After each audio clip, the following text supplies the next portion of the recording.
നീ എന്തിനാ പെട്ടെന്ന് ഇറങ്ങിപ്പോന്നത്? ഒന്നുകൂടി സാവധാനത്തിൽ കാര്യങ്ങൾ പറഞ്ഞ് മനസ്സിലാക്കിയിരുന്നെങ്കിൽ ഒരുപക്ഷെ അവന് ബോധ്യപ്പെട്ടനെ. എങ്ങനെ പറഞ്ഞാലും ഇതൊക്കെ തന്നെ സംഭവിക്കും. അയാൾ പറയുന്നതിന് കാര്യമില്ലേ? ഇതൊക്കെ പറഞ്ഞ ഏതെങ്കിലും കോടതി വിശ്വസിക്കൂ? ഇനിയിപ്പോ വിശ്വസിപ്പിക്കണമെങ്കിൽ ഒറ്റ മാർഗേ ഉള്ളൂ. എന്താ? നിന്റെ ഈ ഹൃദയം എടുത്ത് ഏതെങ്കിലും ജഡ്ജിക്ക് വെച്ചിട്ട് കംപ്ലീറ്റ് കാര്യങ്ങൾ നീ അയാളെ പറഞ്ഞ് മനസ്സിലാക്കിയതിന് ശേഷം തിരിച്ചെടുത്ത് വെക്കും. നിനക്ക് തമാശ. എന്റെ അവസ്ഥ നീ മനസ്സിലാക്കാത്ത ബാലകൃഷ്ണ. നീ ഒന്ന് മനസ്സിലാക്കണം, നീ വെറും ഒരു പ്രേതമാണ്. ചുമ്മാ വെള്ള ഷർട്ടും പാൻറ്റും ഇട്ട് ഇങ്ങനെ നടന്നാ പോരാ, മനുഷ്യന്മാര് നിന്നെ കാണണം. നീ വിഷമിക്കാൻ വേണ്ടി പറഞ്ഞതല്ല, നിന്നെ കൊന്നത് നീ മാത്രമേ കണ്ടിട്ടുള്ളൂ. ഏതെങ്കിലും ഒരു പബ്ലിക് സ്ഥലമായിരുന്നെങ്കിൽ കുറച്ചുകൂടി രക്ഷയുണ്ടായിരുന്നു. അപ്പൊ ഞാൻ ഇനി എന്ത് ചെയ്യണം? താൻ എന്ത് ചെയ്യണമെന്ന് ചോദിച്ചാ, നിങ്ങൾ ഈ പ്രേതങ്ങളുടെ രീതിയൊന്നും എനിക്കറിഞ്ഞൂടാ. നിങ്ങളുടെ കൂട്ടത്തിലും വിവരമുള്ള ആൾക്കാരൊക്കെ ഇല്ലേ? വലിയ വലിയ മഹാന്മാരൊക്കെ മരിച്ചു പോയിട്ടുണ്ടല്ലോ. അവരോട് ചോദിച്ച് എന്താന്ന് വെച്ചാ ചെയ്യ്. ഇന്നും ബസ് ലേറ്റ് ആവോ? റെക്കോർഡ് സബ്മിറ്റ് ചെയ്യേണ്ടതല്ലേ? നിന്റെ തീരുമാനം എന്താ? പിണങ്ങിയോ? പിണങ്ങാൻ വേണ്ടി പറഞ്ഞതല്ല. നിന്റെ ദുഃഖം എന്റെയും കൂടി ദുഃഖമല്ലേ? സത്യം പറഞ്ഞ ഈ ജീവിതകാലം മുഴുവൻ നിന്നെ എനിക്ക് മറക്കാൻ പറ്റില്ല. നീ വിഷമിക്കാതിരി, എന്തെങ്കിലും ഒരു പരിഹാരം ഉണ്ടാക്കാം. ഒന്ന് ചിരിച്ചേ, സ്മൈൽ. ഏതായാലും ഇവിടെ നിൽക്കണ്ട, വീട്ടോട്ട് പോകാം. ആരുടെ വീട്ടിലേക്കോട്ട് പറഞ്ഞത്? അനാവശ്യം പറയുന്നോ? ഞാൻ കുട്ടിയോടല്ല സംസാരിച്ചത്. പിന്നെ വേഷം കെട്ട് കയ്യിലിരിക്കട്ടെ. തന്നെ പോലുള്ള ആൾക്കാരെ ദിവസം ഞങ്ങൾ കാണുന്നതാ. കുട്ടി എന്നെ തെറ്റിദ്ധരിച്ചിരിക്കുകയാണ്. ഞാൻ അത്രക്കാരനല്ല. നീ എത്രക്കാരനാണെന്ന് എനിക്ക് മനസ്സിലായി. 8 o'clock മുതൽ 8:30 വരെ ജോസ് ജംഗ്ഷൻ, 8:35 മുതൽ 9 o'clock വരെ മേനക, 9 o'clock മുതൽ 9:30 വരെ വിമൻസ് കോളേജ്. ഈ പറഞ്ഞ സ്ഥലങ്ങളിലൊക്കെ നീ കൃത്യമായി അറ്റൻഡ് ചെയ്യാറുണ്ടെന്നും സ്ത്രീകളെ ശല്യപ്പെടുത്താറുണ്ടെന്നും എനിക്കറിയാം. നീയാണല്ലടാ ഈ സ്ഥലത്തെ മെയിൻ പൂവാലൻ? അയ്യോ സാർ, ഞാൻ ഇങ്ങോട്ട് വരാൻ. ഇങ്ങോട്ട് വരാനാ പറഞ്ഞത്. ബലം പ്രയോഗിക്കുന്നു. അത് കുഴപ്പക്കാരനാണ്.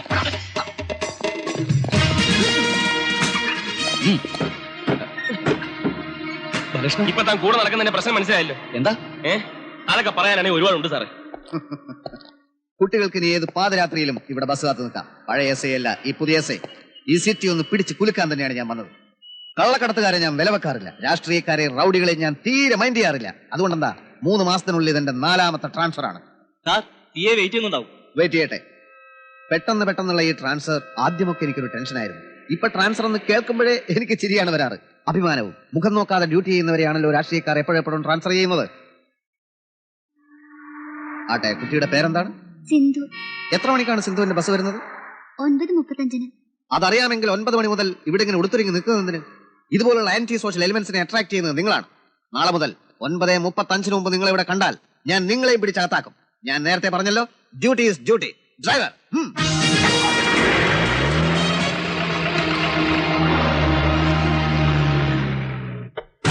ഇന്നാ വിളി. മുഖ്യമന്ത്രി, ആഭ്യന്തരമന്ത്രി, MLA ആരെയാണെന്ന് വെച്ചാൽ വിളിക്ക്. അവരെന്നെ വിളിച്ചിട്ട് വേണം നിന്നെ വിടാൻ പറ്റില്ല എന്ന് എനിക്ക് അവരോട് പറയാൻ. എന്നിട്ട് വേണം അതിന്റെ പ്രത്യാഘാതങ്ങൾ എനിക്ക് നേരിടാൻ. സർ, ഇവരാരെയും എനിക്ക് പരിചയമില്ല. പരിചയമില്ലേ? പിന്നെ എന്ത് ധൈര്യത്തിലാടാ നീ പെമ്പിള്ളേരെ കമന്റ് അടിക്കാൻ പോയത്? സാർ എന്നെ വിശ്വസിക്കണം, ഞാൻ കമന്റ് അടിച്ചിട്ടില്ല. അറിയാം, എല്ലാം എനിക്കറിയാം. നഗരത്തിലെ ലേഡീസ് ഹോസ്റ്റലുകളിൽ നിരന്തരമായി ഫോൺ ചെയ്ത് ശല്യം ചെയ്യുന്നത് നീയല്ലടാ. അയ്യോ സാർ, കഴിഞ്ഞ ബുധനാഴ്ച മാർക്കറ്റിൽ പച്ചക്കറി വാങ്ങാൻ പോയ പാവപ്പെട്ട ഒരു വീട്ടമ്മയുടെ ചന്തിക്കിട്ട് തോണ്ടിയത് നീയല്ലടാ. അയ്യേ, ഞാനോ? അതെ, നീ തന്നെ. സാർ, ഞാനൊരു ബാങ്ക് ഉദ്യോഗസ്ഥനാണ്. ഓഹോ, ബാങ്ക് ഉദ്യോഗസ്ഥന്മാർക്ക് എന്ത് ചെറ്റത്രവും കാണിക്കാമെന്നാണോ? സാർ, ഞാനൊരു ഹൃദ്രോഗിയാണ്. നീ ഒരു ഞരമ്പ് രോഗിയാണ്. എന്റെ ഹൃദയം മാറ്റിവെച്ചതാണ്. എവിടുന്ന് എവിടത്തേക്ക് മാറ്റിവെച്ചു? ആദ്യം നിന്റെ ഹൃദയം നിന്റെ തലക്കകത്തായിരുന്നോ? സാർ, യഥാർത്ഥത്തിലുള്ള സത്യം പറഞ്ഞ സാർ വിശ്വസിക്കില്ല. സാറെന്നല്ല ആരും വിശ്വസിക്കില്ല. താൻ പറഞ്ഞു നോക്ക്, വിശ്വസിക്കാൻ പറ്റുമെന്ന് ഞാൻ നോക്കട്ടെ. സാറ് കണ്ട പെൺകുട്ടികളടുത്ത് ഒരുത്തൻ നിൽപ്പുണ്ടായിരുന്നു. അതല്ലേ നീ? അതല്ല സാർ, എന്റെ അടുത്ത് വേറൊരുത്തൻ നിൽപ്പുണ്ടായിരുന്നു. അതല്ലേ ഞാൻ? സാർ, നമ്മൾ രണ്ടുപേരും അല്ലാതെ മൂന്നാമതൊരുത്തൻ കൂടി ഉണ്ടായിരുന്നു. ആൻ ഇൻവിസിബിൾ മാൻ, അദർശ്യൻ, അരൂപൻ, ആത്മാവ്. ഞാൻ ആ ആത്മാവുമായിട്ട് സംസാരിക്കുകയായിരുന്നു. എന്താ നിന്റെ പേര്? ബാലകൃഷ്ണൻ. അപ്പൊ ബാലകൃഷ്ണൻ ആത്മാവുമായിട്ട് സംസാരിക്കാറുണ്ടല്ലേ? ഉണ്ട് സാർ. ഒരു തവണ സംസാരിച്ചാൽ എത്ര നേരം നീണ്ടുക്കുക സംസാരം? അങ്ങനെയൊന്നും ഇല്ല സാർ. അല്ല, ഇടതടവില്ലാതെ ഇങ്ങനെ സംസാരിച്ചിരിക്കുമോ എന്നറിയാൻ വേണ്ടി ചോദിച്ചതാണ്. ആട്ടെ, നിന്റെ ഈ ആത്മാവ് അനുസരണശീലമുള്ള ആത്മാവാണോ? അതെ. അപ്പൊ നീ എന്ത് പറഞ്ഞാലും ആത്മാവ് അനുസരിക്കും. എടാ ബാലകൃഷ്ണ, കേരളത്തിന്റെ പല പല ഭാഗങ്ങളിൽ ആത്മാവ്, പ്രേതം എന്നൊക്കെ പറഞ്ഞ് ചാത്തനേറ് നടത്തലല്ലടാ നിന്റെ പരിപാടി. സാർ, ബാങ്ക് ഉദ്യോഗസ്ഥൻ, ഹൃദ്രോഗി, ഹൃദയം മാറ്റിവെച്ചവൻ, ആത്മാവുമായിട്ട് സംസാരിക്കുന്നവൻ, പറക്കും സ്വാമി, ഹടയോഗി, ഒലക്കയുടെ മൂട്, ഇങ്ങനെ പലതും പറഞ്ഞ് ഭ്രാന്തഭിനയിച്ചാൽ പോലീസുകാരുടെ കയ്യിൽ നിന്ന് രക്ഷപ്പെടാമെന്നുള്ള ബുദ്ധി ആരാടാ നിനക്ക് ഉപദേശിച്ചു തന്നത്? വർഷങ്ങളായി തെളിയാതെ കിടക്കുന്ന പല കേസുകളും നിന്നെ വെച്ച് ഞാൻ തെളിയിക്കും. ബാലകൃഷ്ണ, പോലീസുകാർ ഇപ്പൊ പണ്ടത്തെ പോലെയല്ല, കുറേശ്ശെ ബുദ്ധി വന്നു തുടങ്ങി. ഇടിച്ചകത്താക്കണോ ഇവനെ? സാർ,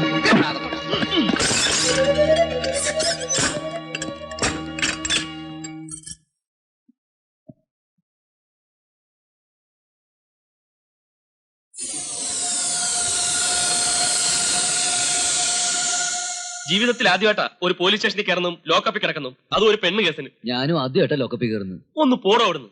തനിക്ക് തോന്നുമ്പോ അകത്ത് വരാം, തോന്നുമ്പോ പുറത്തു പോവാം. ഞാൻ എന്ത് ചെയ്യും? ബാലകൃഷ്ണ, ചിലപ്പോ ഇതൊരു വഴിത്തിരിവായി കൊടുന്നില്ല.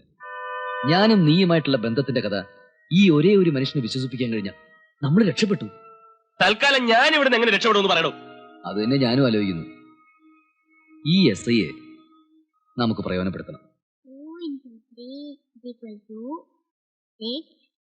6 divided by 3. നിങ്ങൾ ദിബു ഞാൻ കണക്കൊന്ന് പറഞ്ഞു കൊടുക്കുന്നുണ്ടോ? ദൂരപ്പോ ശല്യം ചെയ്യാതെ ദൂരപ്പോ. അങ്ങനെ ഇപ്പൊ പോകുന്നില്ല. ഈ മുടിഞ്ഞ ട്രാൻസ്ഫർ കാരണം മാസം സ്കൂൾ മാറ്റി അവന്റെ പഠിത്തവും നിങ്ങൾ അവതാളത്തിലാക്കി. എന്നാ 4 അക്ഷരം പറഞ്ഞു കൊടുക്കുന്നുണ്ടോ? അതും ഇല്ല. നാൽക്കാലികളെ ആരും നീന്താൻ പഠിപ്പിക്കാറില്ല. തലച്ചോറുള്ള അച്ഛന്റെ മോനാവുമ്പോ എല്ലാവരും തനിയെ പഠിച്ചോളും. എന്റെ ഗീതയെ, നീ എനിക്ക് കുറച്ച് സ്വയം താ. വളരെ പ്രധാനപ്പെട്ട ഒരു കാര്യം ചെയ്തുകൊണ്ടിരിക്കുക ഞാൻ ഇവിടെ. എന്നെക്കാളും മോനേക്കാളും വലിയ കാര്യം എന്തോന്നാ നിങ്ങൾക്ക്? യൂണിഫോം ഇട്ട് ലാത്തിയും വീശി തെക്കോടൊക്കെ നടക്കാന്നല്ലാതെ ഒരു വീട്ടിലേക്ക് വേണ്ട വല്ല സഹായം ദാമോട്ടം ചെയ്യുന്നുണ്ടോ? തുണി അലക്കാനും വീട് വൃത്തിയാക്കാനും അടുക്കളയിൽ കിടന്ന് തലകുത്തി മറിയാനും ഞാനൊരാൾ മാത്രം.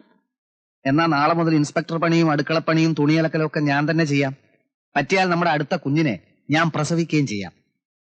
കുറെ നേരം ഈ തവസ് തുടങ്ങിയിട്ട് എന്തോന്ന് കാണട്ടെ. ഭഗവാനെ, കവിത കുറച്ചു കാലമായിട്ട് ഈ അസുഖം ഇല്ലായിരുന്നല്ലോ. നിക്കട്ടെ. ആകാശച്ചെരുവിലാരോ ഗുരുതിക്കിണ്ണം തട്ടിമറിച്ചു, കാലക്കെടുതിയിലേതോ ശാപത്തിൻ തിറ കെട്ടിത്തുള്ളി. വട്ട് ചിട്ടിക്കാരെ ശേഖരപ്പിള്ളയുടെ മോൾക്ക് ഇതൊന്നും മനസ്സിലാവില്ല. പോലീസ് അസോസിയേഷൻ വാർഷികത്തിന് ഞാനിത് വായിക്കുമ്പോ കലാബോധമുള്ള ആളുകൾ കൈയടിക്കും. ഞാൻ വായിച്ച് കേൾപ്പിക്കാം.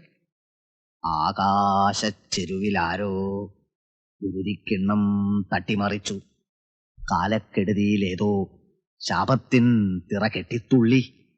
പൊട്ടിപ്പോയൊരു പട്ടച്ചരടും കിട്ടാപ്പൊന്നിൻ പത്തര മാറ്റും, മർത്യൻ തന്നെ വ്യർത്ഥതയോതും സർവം സഹയാം ഭൂമി ദേവിക്കിന്നും എന്നും ശരശയ്യ ശരശയ്യ ശരശയ്യ. പട്ടച്ചരട് എങ്ങനെയാച്ചാ പൊട്ടിപ്പോയത്? അത് നിന്റെ മുത്തച്ഛൻ ചിട്ടിക്കാരെ ശേഖരപ്പിള്ളയോട് ഞാൻ ചോദിക്കണം. അന്ന് August 15 ചൊല്ലാൻ വേണ്ടി അച്ഛൻ മോന് വേറൊരു കവിത എഴുതി തന്ന ഓർമ്മയില്ലേ? അമ്മേ, അത് ചൊല്ലി തീർന്നതും ഹെഡ് മാസ്റ്റർ എന്നെ തല്ലി. ഒരുത്തനും തല്ലിയില്ല. തല്ലി അച്ഛാ. എന്തിനാ ഇങ്ങനെ പൊട്ട കവിത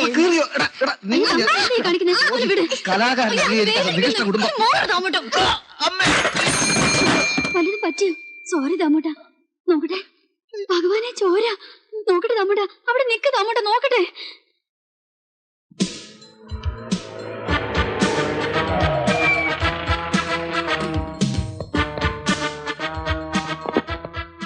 തലയ്ക്കെന്ത് പറ്റി സാർ? CBIക്കാരെ വെട്ടിച്ച് കടക്കാൻ ശ്രമിച്ച ഒരു പിടികിട്ടാ പുള്ളിയെ പിടിച്ചു. ഒരു സംഘടന വേണ്ടി വന്നു. പുള്ളിയെ തിരിച്ചേൽപ്പിച്ചപ്പോ CBIക്കാരുടെ തല താഴ്ന്നു പോയി. നന്ദി കൊണ്ടേ. ആ പൂവാലിനെ മുറിയിലോട്ട് കൊണ്ടുപോവാ.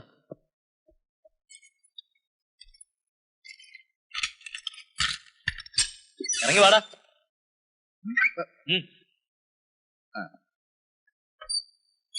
ഇനി പറ, കേരളത്തിൽ എവിടെയൊക്കെ താൻ ചാത്തനേറ് നടത്തിയിട്ടുണ്ട്? അത് പറയുന്നതിന് മുമ്പ് ഞാനൊരു കവിത ചൊല്ലാം സാർ. കവിതയോ? ഉവ്വ്. ഞാൻ ആ കവിത ചൊല്ലുമ്പോ സാറ് ചിലപ്പോ ഞെട്ടും. ഞാൻ ഇന്നലെ ബസ് സ്റ്റോപ്പിൽ വെച്ച് ഒരാത്മാവിനോടാണ് സംസാരിച്ചതെന്ന് പറഞ്ഞപ്പോ സാറ് വിശ്വസിച്ചില്ലല്ലോ. ഇന്നലെ രാത്രിയിൽ അതേ ആത്മാവ് സാറിന്റെ കിടപ്പുമുറിയിലുണ്ടായിരുന്നു. ബാലകൃഷ്ണ, പിന്നെയും നീ നോൺസെൻസ് സംസാരിച്ചാൽ ഞാൻ കടുത്ത രീതിയിൽ പ്രതികരിക്കും. ആകാശച്ചെരുവിലാരോ ഗുരുതിക്കിണ്ണം തട്ടിമറിച്ചു, കാലക്കെടുതിയിലെന്നോ ശാപത്തിൻ തിറ കെട്ടിത്തുള്ളി. പൊട്ടിപ്പോയൊരു പട്ടച്ചരടും കിട്ടാപ്പൊന്നിൻ പത്തര മാറ്റും, മർത്യൻ തന്നെ വ്യർത്ഥതയോതും സർവം സഹയാം ഭൂമി ദേവിക്കെന്നും എന്നും സരസയ്യ സരസയ്യ സരസയ്യ. സാർ, പോലീസ് മേളയുടെ ഡേറ്റ് അറിയിപ്പിച്ച ഞാനും വരാം സാർ. സാർ സ്റ്റേജിൽ പാടുന്ന എനിക്കും കാണണം. സോമ, ഇവനെ ഇന്നലെ രാത്രി ലോക്കപ്പ് നിറക്കി വിട്ടോ? ഇല്ല സാർ. ഭാര്യ എത്ര എതിർത്താലും സാർ ഇനിയും കവിത എഴുതണം. സാറിന്റെ നെറ്റിയിലുള്ള ഈ മുറിവ് അത്യന്താധുനിക കവിതയ്ക്ക് കിട്ടിയ ചെറിയൊരു അടിയാണെങ്കിലും സാറ് പിന്മാറണം. പിന്നെ ഭാര്യയും കുറ്റം പറയാനൊക്കത്തില്ല. സാറ് പ്രകോപിപ്പിച്ചോണ്ടല്ലേ സാറിനെ അവർ പിടിച്ച് തള്ളിയത്. മുറിവിന് ആരം കൂടുതലുണ്ടോ സാർ? Shut up. എന്താണ് ഭഗവാൻ ഇതൊക്കെ? സാർ ഇനിയെങ്കിലും ഇത് വിശ്വസിക്കണം. എന്റെ കൂടെയുള്ള ആത്മാവിന്റെ ശരീരത്തെ ആരോ ആക്രമിച്ച് നശിപ്പിച്ചാണ്. ആ അക്രമിയെ കണ്ടുപിടിക്കാൻ സാറിന്റെ സഹായം ഞങ്ങൾക്ക് വേണം. സത്യം പറ, എന്റെ കവിത താൻ എവിടുന്ന് കണ്ടു? ഇന്നലെ രാത്രിയിൽ വീട്ടിലിരുന്ന് സാർ എഴുതിയ കവിത ലോക്കപ്പിൽ കിടന്നുകൊണ്ട് ഞാനെങ്ങനെ കാണാനാ? ആദർശനായ എന്റെ സുഹൃത്താണ് എല്ലാം കണ്ടത്. An invisible man can go anywhere and see everything. സാറിന് സംശയം ഉണ്ടെങ്കിൽ തെളിവ് ഇനിയും തരാം. സാറിന്റെ നെറ്റിയിലെ ഈ മുറിവ് കണ്ട് സാറിന്റെ ഭാര്യ അന്താളിച്ചതും മാപ്പ് പറഞ്ഞതും പിന്നീട് കോംപ്രമൈസായി കട്ടിലിൽ ഒരുമിച്ച് ഒരു ഒരു ഒരു സാറ് പേടിക്കൊന്നും വേണ്ട. നമ്മുടെ പ്രേതം ആള് മാന്യനായതുകൊണ്ട് ബാക്കി കാണാൻ നിന്നില്ല. മൈ ഗോഡ്, എവിടെ ഉണ്ടോ തന്റെ പ്രേതം? ഇടിച്ച് ഞാൻ അവന്റെ... ഇവിടെ തന്നെ ഉണ്ട്. എവിടെ? ദാ ഇവിടെ. സത്യമാണോടോ ഇതൊക്കെ? സത്യമാണ് സാർ. അപ്പോ അയാളെന്റെ അടുത്ത് തന്നെ നിൽപ്പുണ്ടെന്നാണോ? ദേ വടി വടി പോലെ മുമ്പിൽ തന്നെ നിപ്പുണ്ട്.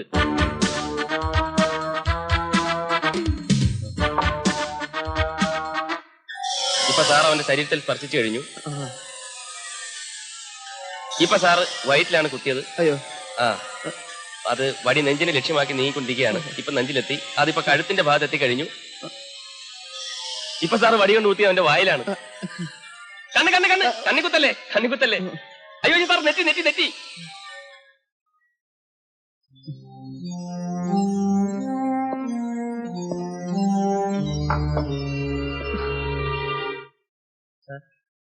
Order please. അതിനുണ്ട് ചായ കൊണ്ടുവാ. ഓ. തന്റെ ഫ്രണ്ട് എങ്ങനെയാ ചായ ഒക്കെ കുടിക്കുക? നിവർത്തിയില്ലല്ലോ സാർ. ഡിപ്പാർട്ട്മെന്റ് അറിഞ്ഞുകൊണ്ടും അതിന്റെ പ്രോപ്പർ ചാനൽ കൂടിയും ഈ കേസ് മുമ്പോട്ട് കൊണ്ടുപോകാൻ പറ്റില്ല. കാരണം ഇതൊരു ഉട്ടോപ്പിയൻ കേസാണ്. ഒരു പ്രേതം വന്ന് തെളിവ് നൽകുക, ആ തെളിവുകളുടെ അടിസ്ഥാനത്തിൽ ഒരു കൊലപാതകയെ പിടിക്കാൻ പോവുക. എന്നെ എല്ലാവരും മണ്ടെന്ന് വിളിക്കില്ലേ? ഇത് തന്നെ മതി അടുത്ത ട്രാൻസ്ഫറിന്. എന്നാലും ഞാനിതിലൊരു ത്രില്ല് കാണുന്നുണ്ട്. ഇനി ക്ലൂസ് ഒക്കെ പറ. ആരാണ് കൊലപാതകി? എവിടെയാണ് കൊലപാതകി? ഇത് രണ്ടും അറിഞ്ഞൂടാ. ഞാനവനെ കണ്ടതല്ലേ. കണ്ടതുകൊണ്ട് എന്ത് പ്രയോജനം? അയാളെ കുറിച്ചുള്ള ഡീറ്റെയിൽസ് ഒന്നും അറിഞ്ഞൂടല്ലോ. എന്താ പറയുന്നത്? അയാളെ കണ്ടിട്ടുണ്ടെന്ന് പറയായിരുന്നു. കണ്ടാൽ എങ്ങനെ ഇരിക്കുന്നു ചോദിക്ക്. ആള് കറുത്തിട്ടാണോ വെളുത്തിട്ടാണോ? എന്നെ പോലെ ഇത്തിരി എടുപ്പൊക്കെയുള്ള ആളാണോ? എന്താ എന്താ? അല്ല, സാറിന്റെ അത്ര എടുപ്പില്ല എന്ന് പറയാ. എന്നാലും എങ്ങനെ ഇരിക്കുന്നു ചോദിക്ക്.